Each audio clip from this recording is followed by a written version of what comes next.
రాజన్న సిరిసిల్ల జిల్లా వేములవాడ రాజరాజేశ్వరి సంస్కృత డిగ్రీ కాలేజీలో ఓ సంఘటన చోటు చేసుకుంది. వివరాల్లోకి వెళితే రాజరాజేశ్వరి సంస్కృతి డిగ్రీ కాలేజీలో డిగ్రీ చదువుతున్న ఓ విద్యార్థి తరచూ ఓ టీచర్ విద్యార్థుల ముందు తనను అవమానపరుస్తుంది అంటూ మనస్తాపానికి గురై నిద్ర మాత్రం మింగడం జరిగింది.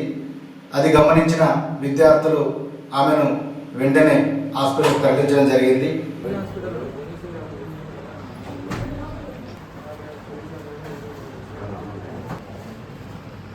నా పేరు స్పందన, బిఏ థర్డ్ ఇయర్ చదువుతున్నా సార్. శిరీష మేడం అంటే ఒకరోజు అంటే రీసెంట్లీ 2 days బ్యాక్ సార్ చెల్లెల్ని అడిగింది అన్నట్టు, అక్క వాళ్ళు కరెక్ట్ టైంకి లేస్తున్నారా, స్టడీకి వస్తున్నారా అంటే అన్నీ అడిగింది. అడిగి అక్క వాళ్ళ మాట వినకండి, చెడ్డవాళ్ళు, డిగ్రీ సెకండ్ అక్క వాళ్ళ మాట చెప్పిన వినడని చెప్పిరట. అది మా చెల్లెలు వచ్చి మాకు చెప్పారు. అంటే మేడం అక్కకి ఇట్లా అన్నది అక్క అని చెప్తే, నన్ను ఎందుకు అట్లా అన్నది మా క్లాస్ వాళ్ళని అని నేను వాళ్ళతోనే అన్నా. అది అయిపోయింది. మళ్ళీ నెక్స్ట్ డే ఆయన పైన ఇబ్బంది ఉంచుడు బంది ఫైనల్ ఇయర్ వాళ్ళని కిందికి దించుతాం, ఎక్కతక్కి అయితే టీసీ ఇచ్చి పంపిస్తామని మాట్లాడింది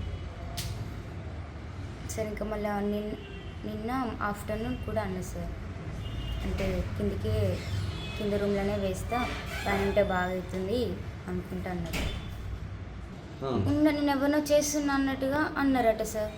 నేను అనవసరంగా అన్నారు అంటే అనేసరికి నేను చేయలేం కాబట్టి అది నన్ను ఎందుకు ఇట్లా టార్గెట్ చేస్తారని ఏంటి సార్. ఇంతకుముందు కూడా నా పేరు శిరీష సార్. నా బిడ్డని 6th నుండి ఇక్కడనే చదివిస్తున్నా నేను. ఇప్పుడు ఆమె డిగ్రీ ఫైనల్ ఇయర్.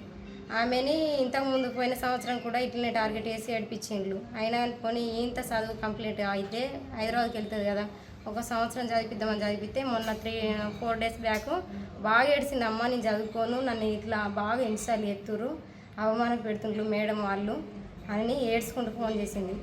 ఫోన్ అని ఇస్తే మళ్ళీ తెల్లారి నేను తీసుకుపోతాను అత్త అంటే, అమ్మ రాపియ్య మంచిగా ఉన్నాను అన్నది. మళ్ళీ నైటు టాబ్లెట్లు వేసుకుందట సార్. నాకు తెలియలేదు. తెల్లారి నాకు ఫోన్ చేసి మీ అమ్మాయికి ఫీవర్ వచ్చింది, హాస్పిటల్కి తీసుకుపోయినాము, అమ్మ రాంగ్లీ అని ఫోన్ చేస్తే నేను 6:30 గంటలకు బయలుదేరి వచ్చిన తర్వాత కూడా ఏం కదమ్మా జ్వరమే తక్కువైంది, ఈ గొంతు అంత నొప్పి పెడుతుంది కదా, మెత్తటి అన్నం పెడదాము, గుల్కోసులు ఇవన్నీ అందుకు పెడుతున్నాడు. ఇన్ని జ్వరం అయితే గిన్ని గుల్కోసులు ఎందుకు పెడుతుండే నేను అడిగినాను ఏది చెప్తలేరు, ఫీవర్ వచ్చింది అంటుంది. సంస్కృతం కాలేజీ అడిగినా కానీ ఆమె అందరినీ చూస్తుంది, చెప్తలేదు, ఏం చెప్తలేదు, భయపడుతుంది. ఏం చెప్పాలన్నప్పుడు ఆమెకు ఇప్పుడు మీరే చూస్తుంది భయపడుతుంది.